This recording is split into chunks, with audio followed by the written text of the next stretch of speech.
क्या हुआ एकनाथ? बाबा उठ नहीं रहे हैं, चाय नहीं पिए, 3 बज गए। चलो आओ देखते हैं। ये देखिए अभी तक सो रहा है ये। अजिंक्य उठो, अजिंक्य, अजिंक्य।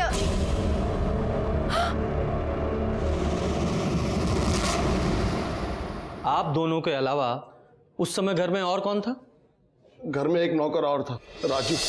या क्या फालतू सवाल पूछ रहे? जब आपकी आंखों के सामने ये लड़की बैठी है जिसने मेरे बेटे को मार डाला, उसके बावजूद आप इतने विश्वास से कैसे कह सकती हैं कि इन्होंने मारा है? ये चुड़ैल, आप इसकी भोली भाली सूरत में मत जाइए। इसकी वजह से एक माँ को अपने बेटे से दूर होना पड़ा। इसकी वजह से मैं बगल वाले घर में रहती हूँ। इसने माँ बेटे को दूर कर दिया, इसकी वजह से सब हो गया है। आप अपने बेटे के साथ नहीं रहती, उसके बगल वाले घर में रहती हैं। अच्छा, आपने आखिरी बार अपने बेटे को कब देखा था?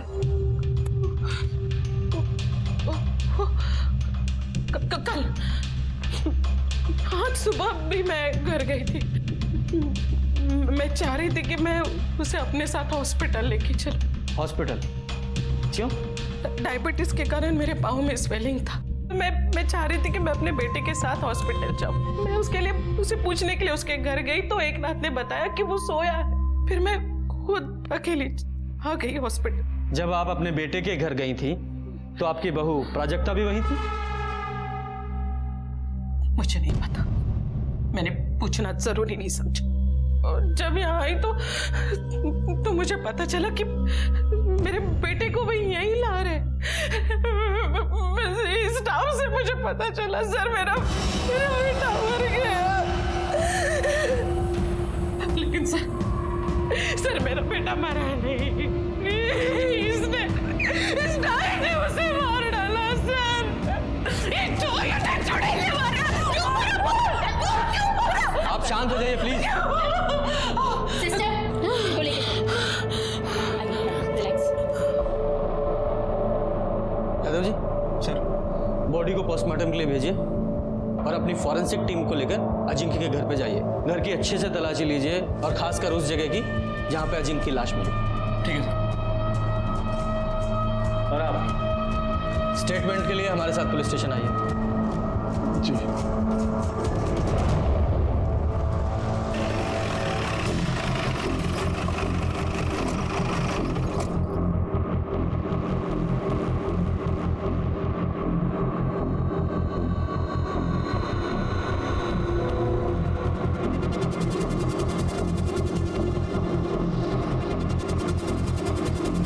ये ब्लड सैंपल कलेक्ट कर लो और ये चादर को भी फॉरेंसिक के लिए भेज दो।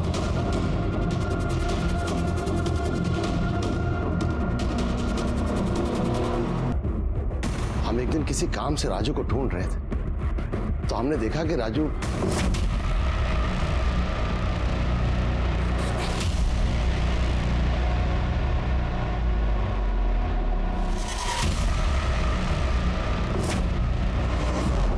साहब, हम तो रसोइये, खाना बनाना और परोसना हमारा काम है। ज़्यादातर हम किचन में ही रहते हैं।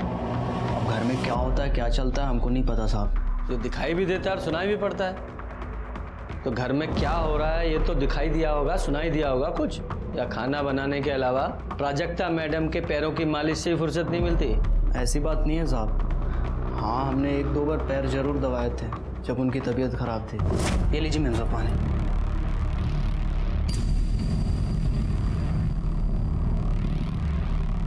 मेरे पैर बहुत दुख रहे हैं राजू। मैं दबा दूँ? नहीं ठीक है, मैंने दवाई खाई है, ठीक हो जाएगा। मैम साहब, गोली असर करने में बहुत वक्त लग जाएगा। आप रुको यहीं पे, मैं तेल लेके आता हूँ, दबा देता हूँ। बहुत भली मैम साहब हैं साहब, हमको दया आ गई। ऐसी कोई बात नहीं है जैसा आप सोच रहे हैं। अजिंक्य के बाबा पे हमको बहुत दुख हुआ। कितना मेहनत की अपने बाप से नाम के लिए, तो जब से ये औरत आई है उनका पूरा जीवन बदला। तुम्हारे कहने का मतलब ये है कि मालकिन का अपने नौकर से अफेयर था?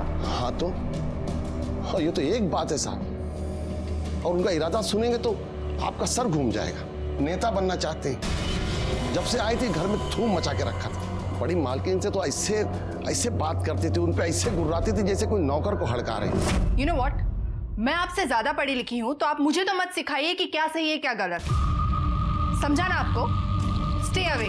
बड़ी मालकिन अपना इज्जत बचाने के लिए साथ वाले छोटे घर में रहने चली गई। बाबा पहले से ही शराब पीते थे। बड़ी मालकिन के चले जाने के बाद दिन रात शराब पीने लगे। दोनों में खूब झगड़ा होने लगा। पूरा घर कुरुक्षेत्र बन गया। बाबा इस बात के लिए इतना टेंशन लिए कि 2 बार तो उनका बाईपास सर्जरी हो गई और डॉक्टर ने तो दारू पीने के लिए सख्त मना किया था, पर बाबा किसी की नहीं सुनते थे। आपने अजिंक्य को आखिरी बार जिंदा कब देखा था? कल शाम को जब लखनऊ कैंट से लौटे थे। लखनऊ कैंट क्यों गए थे? उनके क्षेत्र में पार्टी मीटिंग थी, इसीलिए गए थे। अब बड़ी मालकिन भी उनके साथ थी और तब भी प्राजक्ता बिटिया का और बाबा का फोन पे खूब झगड़ा हुआ था। झगड़ा किस बात पे हुआ था? ये तो हमको नहीं पता साहब, क्योंकि कमरा तो बंद था। बिटिया चिल्ला चिल्ला के उनसे बात कर रही थी तो बाबा का नाम ले रही थी, इसलिए हम इतना ही समझ पाए। और जब वो घर आए,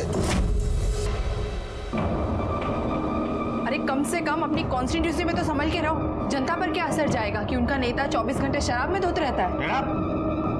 तुम्हें मेरे पीने से प्रॉब्लम है ना, तो मैं और पीऊंगा।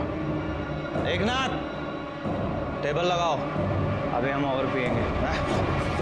फिर वो देर तक शराब पीते रहे। रात के 10 बजे के आसपास हमने खाना लगाया। वो खाना खाए और सोने चले गए। हमने भी सब समेट के रख दिया और हम भी सोने चले गए। दूसरे दिन उठे, पापा रोज 1-1:30 बजे तक उठ जाते थे। 3 बज गए तो उठे नहीं थे। सुनीता जी, सर, इनसे सबकी डिटेल्स ले लो, जाइए।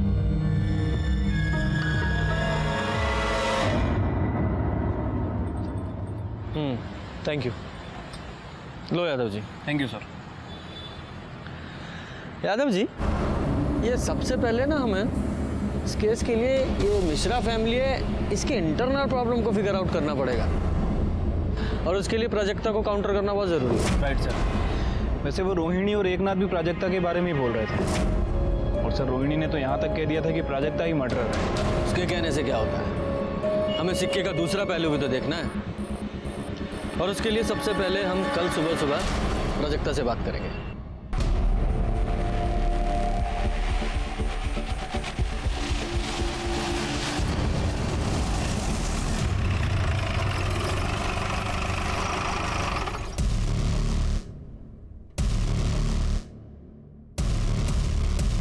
वैसे तो आपकी और अजिंक्य की पूरी शादी मीडिया ने कवर की थी, पर हमें उससे पहले से जानना है कि आप अजिंक्य से कब और कैसे मिले।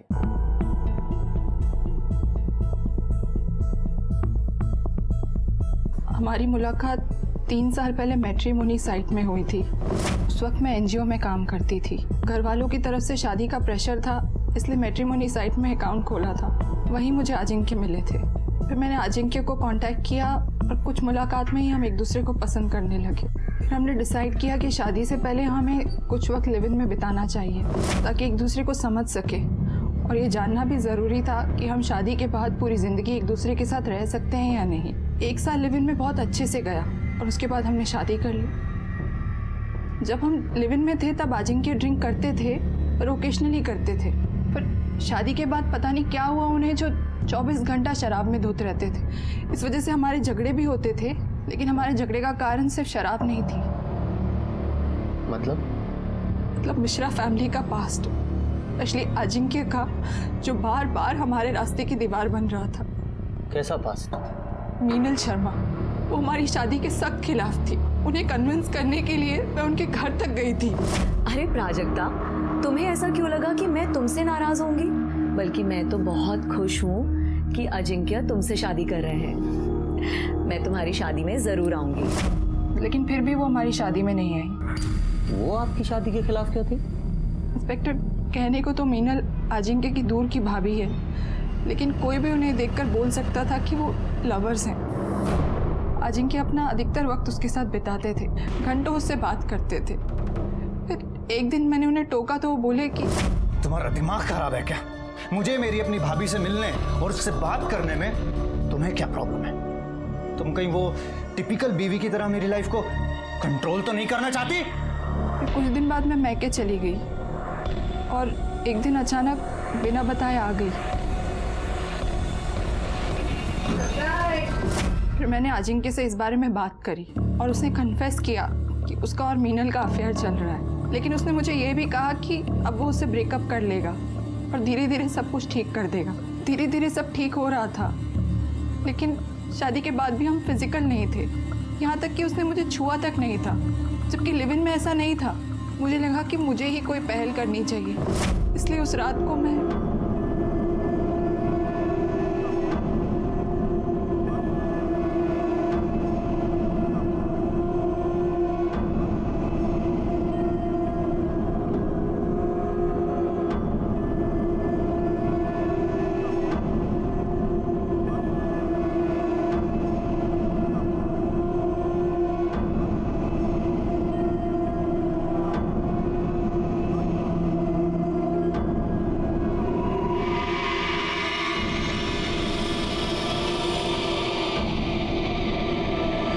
अजिंक्य ने कभी मेरे पास आने का इनिशिएटिव नहीं लिया।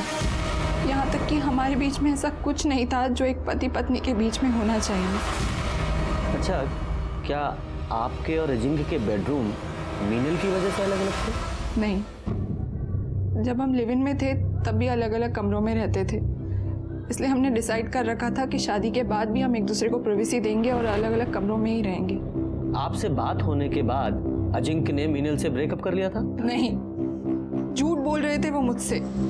हमेशा मुझे बेवकूफ बनाते रहे।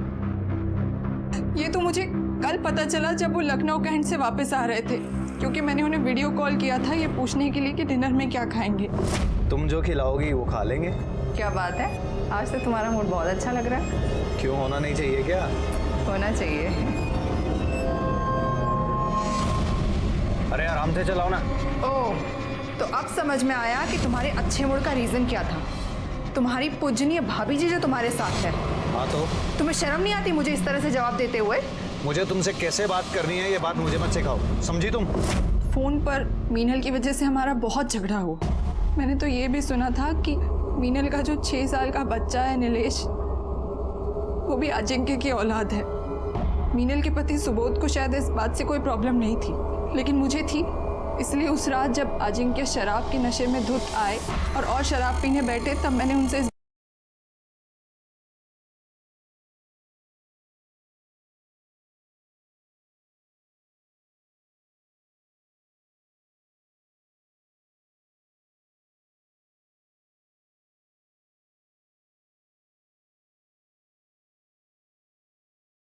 बारे में बात करी। तुमने जिस चीज के लिए अपने पिताजी से लड़ाई करी, आज खुद भी वही कर रहे हो। क्या सीखा उनसे कि शादी के अलावा नाजायज बच्चे कैसे पैदा करते हैं? क्या बकवास कर रही है? तुझे मेरी नहीं दूसरों की बात पर भरोसा है? मतलब नीलेश तुम्हारा बेटा नहीं है? हाँ, वो मेरी औलाद है और वो शादी के बाद नहीं, शादी से पहले की है। तुझे सच सुनने का बहुत शौक है ना, तो और सुन। मैं शादी के बाद एक नहीं, हजारों औरतों के साथ सोया और आगे भी सोऊंगा, समझी? मतलब जब आपको ये पता चला कि अजिंक्य अभी तक आपको धोखा दे रहा है, तो आपने गुस्से में आकर उसका मर्डर कर दिया? क्या सर, आप ऐसा सोच भी कैसे सकते हैं? मैं अपने पति का मर्डर करूंगी? इनफैक्ट उस रात को झगड़े के बाद मैं इतनी अपसेट थी कि मैं डायरेक्ट रूम में सोने चली गई और फिर सुबह ही मैं बाहर निकली हूँ। पूरी रात मुझे नींद नहीं आई। सोने के लिए मैंने अपना मेडिटेशन म्यूजिक तक ऑन किया था। पूरी रात सोचती रही कि अजिंक्य ने मेरी जिंदगी बर्बाद कर दी। ना उन्होंने मुझे एक्सेप्ट किया था, ना उनकी फैमिली ने, सिर्फ बड़े भाई साहब को छोड़कर। ये बड़े भाई साहब कौन? आदित्य मिश्रा, मेरे फादर इन लॉ की पहली वाइफ के बेटे। यादव जी, ये आदित्य मिश्रा की डिटेल्स ले लो। अच्छा, जिस रात अजिंक्य साहब की मौत हुई, उस रात तुमने उन्हें देखा था? नहीं साहब, उनका खाना हम नहीं, हमेशा एकनाथ जी परोसते हैं।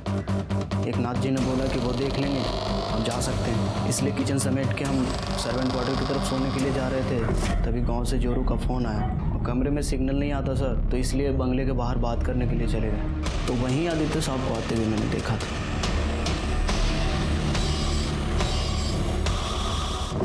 ये आदित्य कितने बजे आए थे? 11 बजे के आसपास आए होंगे सर। और वापस कितने बजे गए? वही आधे घंटे के बाद, 11:30 बजे के आसपास। यकीन से कह सकते हो कि वो हड़बड़ी में निकले थे, मतलब जल्दबाजी में थे?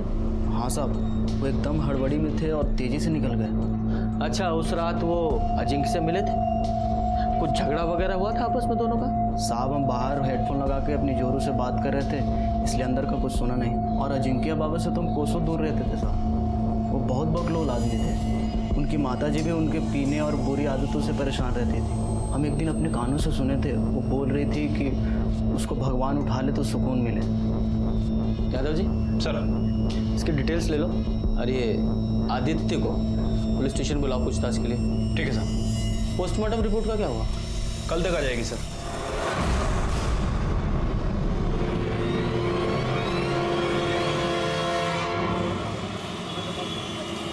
रिपोर्ट के हिसाब से अजिंक्य की मौत 6 तारीख को 11 से 12 के बीच में हुई है। हाँ सर, और बॉडी को सबसे पहले एकनाथ ने देखा था दोपहर 3 बजे के आसपास। ऑलमोस्ट 15 घंटे बाद। ब्लड में अल्कोहल की भारी मात्रा भी है, गले पे खरोंच के निशान भी। सर, हो सकता है कि पहले उसका गला दबाकर उसे मारने की कोशिश की गई हो, दोनों के बीच स्ट्रगल हुआ हो और इसी वजह से किलर के नाखूनों में विक्टिम की स्किन फंस गई हो। हाँ, लेकिन इस बिना पे किलर को ढूंढना बहुत मुश्किल है। ऑलमोस्ट 2 दिन हो गए। खैर, इस पीएम रिपोर्ट से एक बात तो साफ है कि ये मौत एक्सीडेंटल नहीं है, इसका मर्डर ही हुआ है। उस बाल का क्या हुआ जो अजिंक्य के बेड पे मिला था? सर, फॉरेंसिक टीम के मुताबिक वो बाल अजिंक्य का ही है। अब तक की इन्वेस्टिगेशन के हिसाब से परिवार के सभी लोगों के पास अजिंक्य के मर्डर का मोटिव तो था, इसलिए सब पे नजर रखनी पड़ेगी। एक काम करो, पूरी फैमिली के सीडीआर रिपोर्ट निकालो और नौकरों की भी। ठीक है सर। सर, आदित्य मिश्रा 6 तारीख से लापता है और उसका फोन भी नॉट रीचेबल है। ये राजू ने बयान दिया था कि आदित्य मिश्रा अजिंक्य के घर में रात को 11 बजे घुसा था और 11:30 बजे बाहर निकल गया था, और अजिंक्य का मर्डर भी 11 से 12 के बीच में हुआ है। कहीं ये आदित्य मिश्रा ही तो उसका मर्डर करके नहीं निकल गया? गायब भी है। सुनीता जी, इस आदित्य मिश्रा के कॉल रिकॉर्ड्स और लोकेशन निकलवाओ। सर,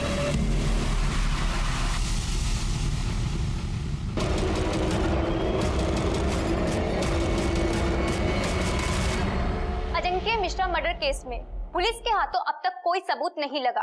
अजिंक्य मिश्रा यशवंत मिश्रा के बेटे थे, जिन्होंने जीते जी अपने पिता का नाम पाने के लिए संघर्ष किया। पूरे देश की नजर इस केस पर है। क्या अजिंक्य मिश्रा को इंसाफ मिलेगा या नहीं? प्रेस वालों को क्या लगता है कि आज क्राइम हुआ और कल सॉल्व हो जाएगा? यादव जी, ये प्राजक्ता पर एकनाथ और रोहिणी दोनों ने शक जाहिर किया है, लेकिन इस घर के कुक राजू ने रोहिणी पर भी शक जाहिर किया है कि उसका इन्वॉल्वमेंट भी हो सकता है। ये प्राजक्ता से तो मिल नहीं है, यार इस रोहिणी से भी पूछताछ करते हैं। प्राजक्ता बहुत ही कमीनी और चालाक औरत है। सबसे पहले तो उसने मेरे बेटे से बात की कि वो उसे पार्टी से इलेक्शन लड़ने के लिए टिकट दिलवाए। जब बेटे ने मना कर दिया तो इस लड़की ने पता है क्या किया, ये सीधा जाके हमारे पार्टी के सीनियर से मिल गई। जाहिर सी बात है, सीनियर ने उसकी शिकायत की अजिंक्य से। बहुत झगड़ा हुआ दोनों का, और प्राजक्ता ने उसे माफी मांगने के बजाय ये लड़की हमारे अपोजिट पार्टी से शामिल हो गई।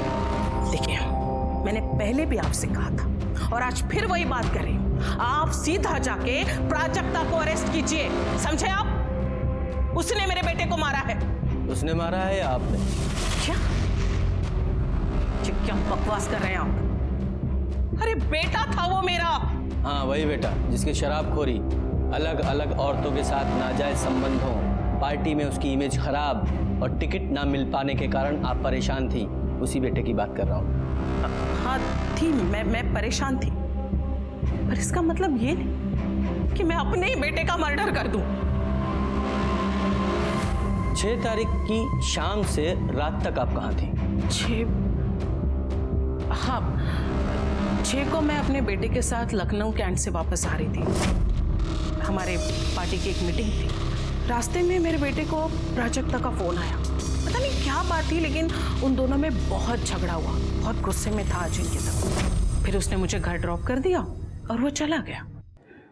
प्राजक्ता ने इसलिए झगड़ा किया क्योंकि मीनल आप लोगों के साथ थी। हाँ तो फर्क क्या पड़ता है उससे? ये प्राजक्ता है ना, उसे पहले से पता था कि अजिंक्य अपने भाभी को बहुत मानता है, उनको आदर देता है, सम्मान देता है। अब अगर किसी के दिमाग में गन घुसी हो ना तो उसे कोई कुछ नहीं कर सकता। लेकिन प्राजक्ता का कहना तो यह है कि उसने अजिंक्य और मीनल को एक साथ बेड पर देखा था और अजिंक्य ने एडमिट भी किया है कि नीलेश उसका और मीनल का बेटा है। छी छी छी छी छी छी छी, मरे हुए इंसान के बारे में इतना गंदा कैसे कोई बोल सकता है भला?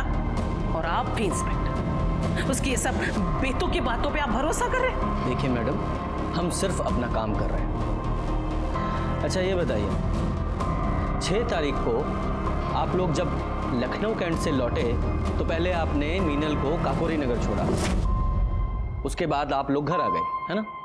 जी नहीं, उस रात मीनल यहीं रुकी थी मेरे साथ मेरे घर पे।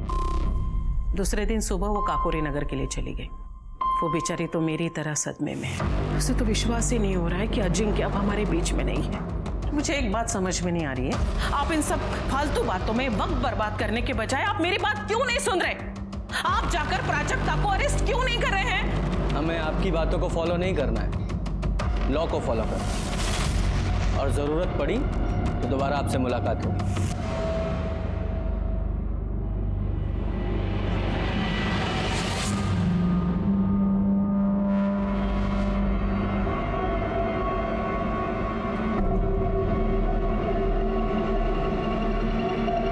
हाँ सुनो, अभी पुलिस आई थी पूछताछ करने, तुमसे भी पूछताछ करेंगे। संभाल के रहना, संभाल के जवाब देना। और हाँ, उस रात के बारे में कुछ मत कहना।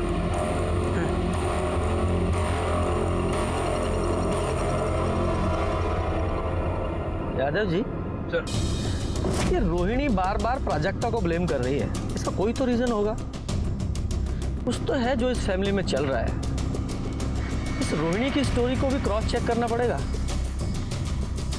और ये अजिंक्य की भाभी मीनल, इससे भी मिलते हैं, पता तो चले कि ये प्राजक्ता झूठ बोल रही है सच।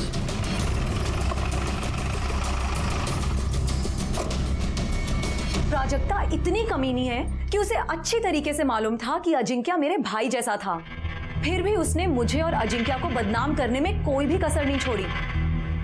और उसका साथ दिया उस आदित्य ने, क्योंकि उसे अचानक से आया ये नया भाई बर्दाश्त नहीं हो रहा था ना, जो उसकी प्रॉपर्टी में आधे का हिस्सेदार बन गया था। नीलेश अजिंक्य का बेटा है, ये अफवाह भी उसी ने फैलाई थी। इससे मेरी शादी तो टूटने के कगार पर थी ही, अजिंक्य के घर की शांति भी चली गई। लेकिन आदित्य ऐसा क्यों करेगा? क्योंकि वो अजिंक्य का पॉलिटिकल करियर बर्बाद कर देना चाहता था। एक बात बताइए, 6 तारीख को आप अजिंक्य के साथ लखनऊ कैंट क्यों गई? क्योंकि वो चाहता था कि मैं उसके साथ जाऊं। मेरे साथ वो रिलैक्स फील करता था और उसका असर भी हुआ। उस दिन जिस मीटिंग में हम गए थे वो मीटिंग बहुत अच्छी हुई, लेकिन उस प्राजक्ता ने कॉल करके और लड़ाई करके अजिंक्य का पूरा मूड बर्बाद कर दिया। अच्छा, अजिंक्य ने आपको रोहिणी जी को ड्रॉप किया, उसके बाद आप अजिंक्य से मिली थी? नहीं, रोहिणी जी और मैं जब घर पहुंचे तो उसके बाद हमने खाना खाया और मैं वहीं सो गई।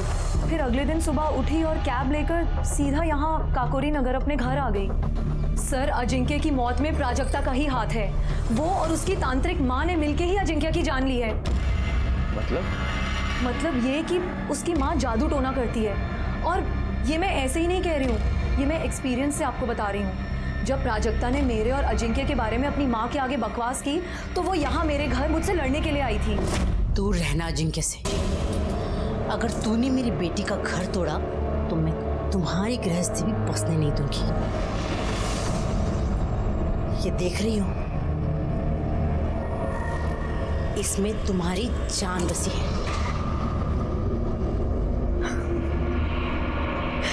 इसमें मेरी जान है। आज मुझे समझ में आया कि तुम्हारी बेटी का जो पागलपन है ना, वो कहाँ से आया है। अपने ये पत्थर लो और निकलो यहाँ से, वरना धक्के मार के बाहर निकाल दूंगी, समझी? उसका मजाक उड़ाना मुझे बहुत भारी पड़ा। रात तक नीलेश को हाई फीवर हो गया था। सारे ट्रीटमेंट कराए, दवाइयाँ बदली, डॉक्टर बदले, लेकिन फीवर जा ही नहीं रहा था। मेरा बच्चा दिन पर दिन कमज़ोर हुए चला जा रहा था। सर, वैसे तो मैं इन सब बातों में विश्वास नहीं करती हूँ। फिर एक दिन मुझे याद आया कि तेजस्विनी ने मुझसे कहा था कि मेरी जान, आपको विश्वास करना है तो कीजिए और नहीं करना है तो मत कीजिए, लेकिन मैं आपको वही बता रही हूँ जो सच है। वो बच्चेलन औरत झूठ बोल रही है सर।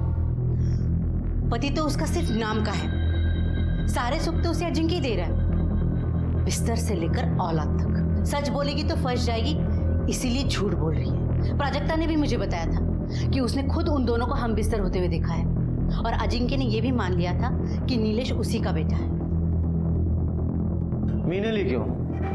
आपकी बेटी भी तो झूठ बोल सकती है। सब हाथ धोकर मेरी बेटी के पीछे पड़े हैं, दूसरे बेडरूम में क्यों सोती है, कोई और पार्टी क्यों ज्वाइन की। सच बात तो ये है कि उसके खुद के पति ने उसे कभी पत्नी का दर्जा दिया ही नहीं। शादी के बाद भी उसे हमेशा इस घर से टॉर्चर ही मिला, और वो आज तक कायम है। किसी ने ये तो कभी नहीं पूछा। मीनल ने जो आपके तंत्र मंत्र के बारे में बताया है, उसके बारे में आपका क्या कहना है?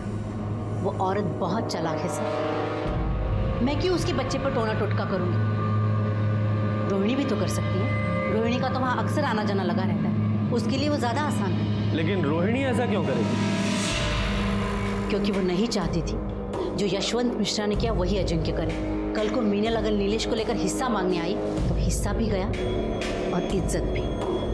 और हाँ, मैं कोई टोना टोटका नहीं करती सर, ईश्वर पर पूरी श्रद्धा है मेरी, और अपने अध्यात्म के ज्ञान को बढ़ाने के लिए मैं महाराज विश्वकर्मा की शरण में हूँ, ना कि कोई क्राइम करने के लिए।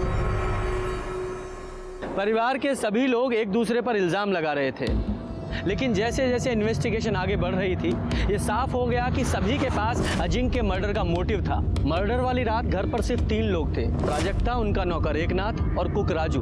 राजू नया था और उसकी ड्यूटी सिर्फ किचन तक थी, इसलिए वो प्राइम सस्पेक्ट नहीं था, लेकिन फिर भी हमने उसे क्लीन चिट नहीं दी थी। लेकिन एकनाथ वो पुराना और वफादार नौकर था, उसके ऊपर बहुत सारी जिम्मेदारियां थी, और जिसमें से एक जिम्मेदारी सीसीटीवी फुटेज की भी थी। इसलिए हमने सोचा कहीं उसने रोहिणी या आदित्य के कहने पर ही तो अपनी वफादारी दिखाने के लिए अजिंक्य को नहीं मार दिया। और तभी हमें अजिंक्य के मेन गेट की सीसीटीवी फुटेज में कुछ पॉसिबिलिटी नजर आई।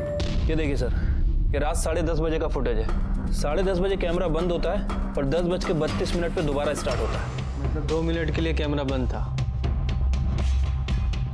और ये देखो, राजू फोन पे घर से बाहर निकल रहा है बात करते हुए, और ये आदित्य ये अंदर जा रहा है। क्या टाइम है? 11 बजे। आगे करो। 11:28 पे ये बाहर निकल रहा है।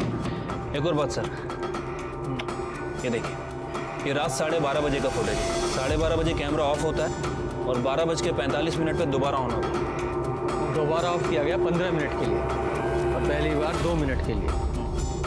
ये दोनों बार सीसीटीवी किसने ऑफ किया होगा? घर में तो 3 ही लोग थे, प्राजक्ता, एकनाथ और राजू। यादव जी, हो सकता है इन्हीं कुछ मिनटों में इस केस का सॉल्यूशन छुपा हो।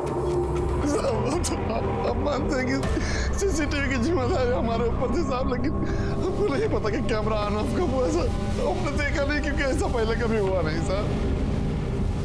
ठीक है, तुम्हारी बात मान लेते हैं कि तुम्हें नहीं पता चला कि सीसीटीवी कैमरा कब ऑन ऑफ हुआ, लेकिन तुम्हें यह तो अच्छी तरह पता था कि उस रात आदित्य घर आया था और आधे घंटे रुका था। ये बात पुलिस से क्यों छुपाई? और तूने अजिंक्य को अकेले मारा या आदित्य के साथ मिलकर मारा? और ये आदित्य कहाँ है? नहीं सर, हमने किसी का मर्डर नहीं किया साहब। हम सच कह रहे हैं, हमने किसी का मर्डर नहीं किया। देख, सच सच बता दे, आदित्य वाली बात क्यों छुपाई? वरना ईमानदारी दिखाने लायक तू नहीं रहेगा। बोल। आदित्य बाबा वो रात को 11 बजे आए थे सर। एकनाथ जी, मीनल को यहाँ बुलाओ अभी के अभी। अजिंक्य बाबा को बुलाने चले गए। हम जब मीनल को बुला के आए तो आदित्य बाबा बाहर आए और बोले कि अजिंक्य बाबा नशे में दूध थे, उठ नहीं रहे। इतने में मीनल आ गई, तो मीनल से बोले कि अजिंक्य बाबा को उठा के ला। तभी पीछे दरवाजे से कुछ आवाज आई तो मीनल आई है यहाँ? जी, वो अजिंक्य बाबा के रूम में गई। अजिंक्य ने बहुत पी ली है, वो नहीं उठ रहा है। नहीं उठ रहा है? उठाओ उसे, क्योंकि मुझे आज ये बात साफ करनी है कि नीलेश अजिंक्य का बेटा है या नहीं। उससे क्या पूछना है, मैं ही बता देती हूँ।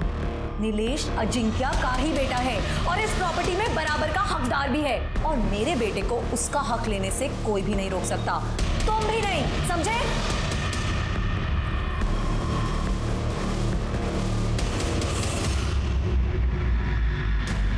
देखा आपने क्या कह रही थी वो? हाँ, जो कुछ भी आपने मेरे साथ किया है वो सब कुछ आपके साथ हो रहा है।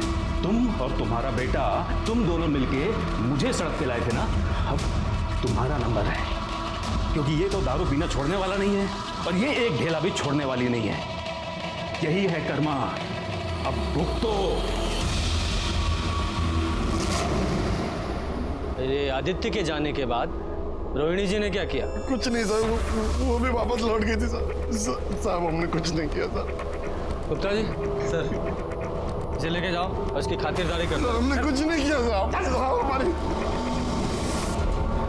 यादव जी, इस रोहिणी और मीनल दोनों को पुलिस स्टेशन बुलाओ और इस केस की जड़ तक पहुंचने के लिए इस आदित्य का मिलना बहुत जरूरी है।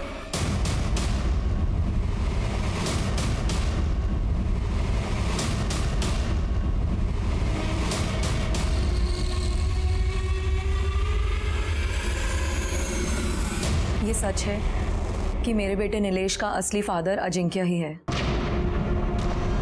शादीशुदा होने के बावजूद मेरा अजिंक्य के साथ अफेयर था। मैं नहीं चाहती थी कि उसकी शादी किसी और के साथ हो। अजिंक्य के खाना खाने और सोने जाने वाली स्टोरी के अलावा 6 तारीख की रात को और क्या हुआ था? देखिए, एकनाथ मुझे बुलाने के लिए आया। उसने बताया कि आदित्य आया हुआ है और किसी इम्पोर्टेंट मैटर पे उसको बात करके आज ही उसे ख़त्म करना है। तो मैं पीछे के रास्ते से अजिंक्य के घर गई। आदित्य ने मुझे अजिंक्य को उठाने के लिए कहा। इतनी रात को मुझे यहाँ क्यों बुलाया है? मुझे तुमसे कुछ बात करनी है। मुझे तुमसे कोई बात नहीं करनी है। बाद में पछताने से अच्छा है कि अभी सब कुछ क्लियर हो जाए। जाओ, जाके अजिंक्य को उठाओ। ठीक है। मैं अजिंक्य के रूम की तरफ जा रही थी तो प्राजक्ता के कमरे से मोटिवेशनल म्यूजिक की आवाज़ आ रही थी। मुझे लगा कि वो सो गई। अजिंक्य ने मुझे उसकी इस आदत के बारे में बताया था। मैं अजिंक्य के रूम में गई और उसे उठाने लगी। अजिंक्य, अजिंक्य उठो। मैं डर गई थी। मैंने आदित्य को आकर कुछ भी नहीं बताया। अजिंक्य ने बहुत पी ली है, वो नहीं उठ रहा है, क्योंकि वो इसका इल्जाम मेरे ऊपर ही लगा देता और मुझे ही फंसा देता। आप अजिंक्य के रूम में एग्जैक्ट कितने बजे गई? 11:15 बजा होगा शायद। 11:15। फिर? मैंने आदित्य और मीनल की सारी बातें सुनी। मीनल अचानक गुस्सा होकर वहां से चली गई। तभी आदित्य की नजर मुझ पे पड़ी। उसने आकर मुझे चेतावनी दी कि कैसे प्राजक्ता और मीनल दोनों मेरी जायदाद हड़पना चाहती है। फिर आपने क्या किया?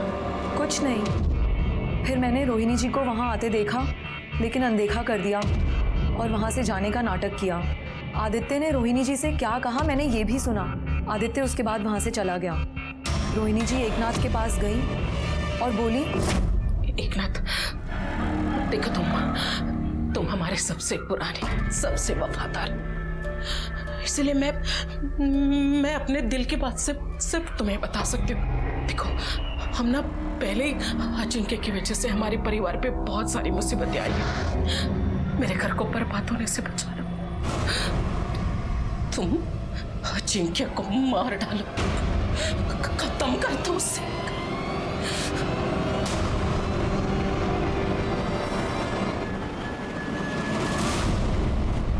तो तुम्हारी इस कहानी के अनुसार रोहिणी एकनाथ से एक मरे हुए आदमी को मारने के लिए कह रही थी। मैं कहानी नहीं बना रही हूँ सर, मैं सच कह रही हूँ। यादव जी, अगर इस मीनल की बात माने कि उसने रोहिणी को एकनाथ से यह कहते सुना कि एकनाथ जाकर अजिंक्य को मार दे, तो ये बात सही नहीं लगती। क्योंकि जिस समय वो कह रही थी उस समय तक तो अजिंक्य मर चुका था। इसका मतलब रोहिणी या एकनाथ दोनों में से कोई मर्डर नहीं हो सकता, क्योंकि उस समय तक तो अजिंक्य मर चुका था। अब घर में बचे 3 लोग, प्राजक्ता, आदित्य और खुद मीनल। सर, मिश्रा फैमिली के कॉल रिकॉर्ड्स आ गए। सर, बाकी सब में तो कुछ खास नहीं मिल रहा है, लेकिन सर मिश्रा हाउस के लैंडलाइन से रात को 10:30 और 2 बजे 2 कॉल्स किए गए हैं। और ये कॉल्स जिन्हें किए गए हैं वो काफ़ी इंटरेस्टिंग है। देखिए। यादव जी, आप भी देखिए। उठाओ इसे।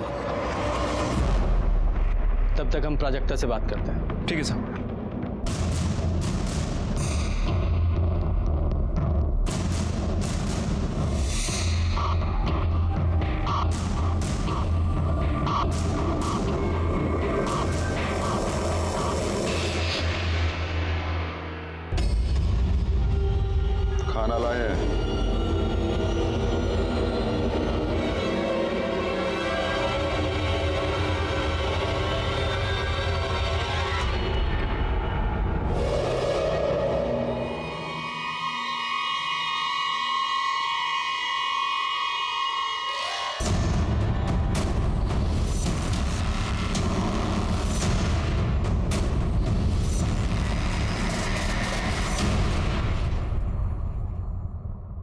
प्राजक्ता की माँ तेजस्विनी ने मुझे फ़ोन किया था कि अजिंक्य ने कन्फेस किया है कि नीलेश उसका बेटा है, और मुझे पता था कि मीनल रोहिणी के घर में रुकी हुई है। मैं मीनल और अजिंक्य से सिर्फ ये कंफर्म करना चाहता था कि नीलेश अजिंक्य का बेटा है या नहीं, और इस सिलसिले में मीनल और रोहिणी ने आपको जो कुछ बताया है वो सच है, लेकिन ये सच नहीं है कि मैंने अजिंक्य को मारा है। तभी अचानक पीछे से किसी ने मेरे सर पे वार किया और मैं बेहोश होकर गिर पड़ा।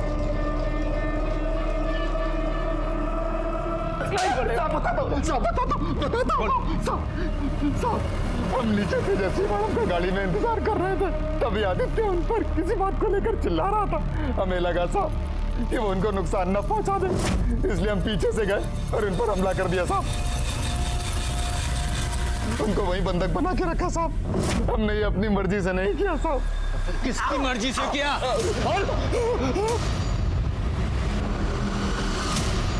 तो 6 तारीख की रात को आप अजिंक्य के यहाँ गई थी, है ना? जी, गई थी। मेरी बेटी दुखी थी और उसे सहारा देने के लिए मैं गई। मीनल अजिंक्य पर दबाव बना रही थी कि वो नीलेश को अपना वारिस बना दे, वरना वो सबको सच बता देगी। प्राजक्ता की तो खुद की औलाद ही नहीं थी। शादी के बाद उस कमरे ने उसे एक बार भी हाथ नहीं लगाया। प्राजक्ता समझ चुकी थी कि अजिंक्य से उसे एक फूटी कौड़ी भी नहीं मिलेगी। आप वहाँ कितने बजे पहुँचे? करीब 10:30 बजे। और वापस कितने बजे लौटे? 12:30 बजे। हाँ, इसका मतलब प्राजक्ता ने 10:30 बजे और 12:30 बजे सीसीटीवी कैमरा ऑफ कर दिया ताकि बाद में किसी को भी पता ना चले कि आप वहाँ गई थी। 12:30 बजे जब मैं वहाँ से निकली, घबरा मत, किसी को कुछ नहीं पता चलेगा कि ये सब हमने किया है। और वैसे भी इस सारी प्रॉपर्टी पर तुम्हारा ही हक है। उस अजिंक्य को तो मरना ही था, नहीं तो वो मीनल और उसका पिल्ला सब कुछ हत्या लेते। अच्छा, तुम लोगों ने अजिंक्य को मार दिया, वो भी जायदाद के लिए? लेकिन ये जायदाद तुम लोगों को मिलेगी नहीं। मैं पुलिस को सब कुछ बताऊंगा। मैंने संतोष को कहा था कि उसे कुछ दिन के लिए बंधक बना के रखे। उसके बाद मैं उस पर मंत्र फूंकने वाली थी, उससे उसकी याददाश्त चली जाती और वो सब कुछ भूल जाता।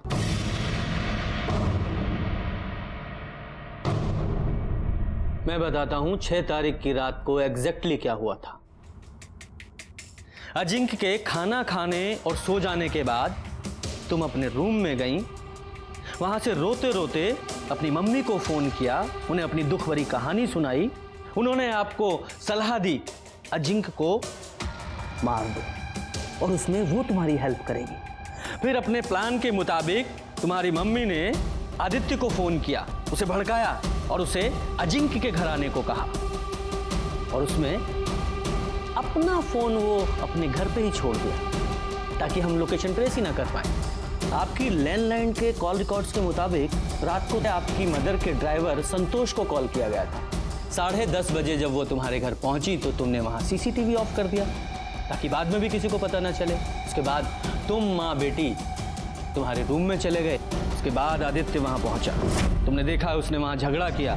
तुम लोगों ने सोचा कि इस झगड़े का फायदा उठाया जाए, और जब आदित्य अजिंक्य के कमरे से बाहर निकल रहा था उसके बाद तुम दोनों माँ बेटी उसके रूम में गए और तुमने अजिंक्य को गला दबाकर मारने की कोशिश की, जिस कोशिश में उसकी गर्दन की स्किन तुम्हारी नाखूनों में आ गई।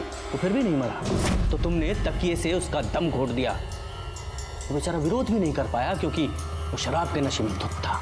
उसके बाद तुम अपनी माँ को लेकर फिर अपने रूम में आ गई, आराम से लाइट्स ऑफ की, म्यूजिक चला दिया ताकि यही लगे कि तुम आराम से सो रही हो। उसके बाद तुम लोगों ने सबके जाने का वेट किया और 12:30 बजे तुमने वापस सीसीटीवी ऑफ किया और अपनी माँ को बाहर छोड़ने आई। तभी आदित्य वहां पहुंच गया और तुम यहाँ। यही सच है ना? लालच और नफरत अगर आसपास हैं मतलब ये जुर्म की दस्तक है। इसी के साथ मैं सीनियर इंस्पेक्टर रंजीत ठाकुर आपसे विदा लेता हूं। फिर मिलेंगे किसी नए केस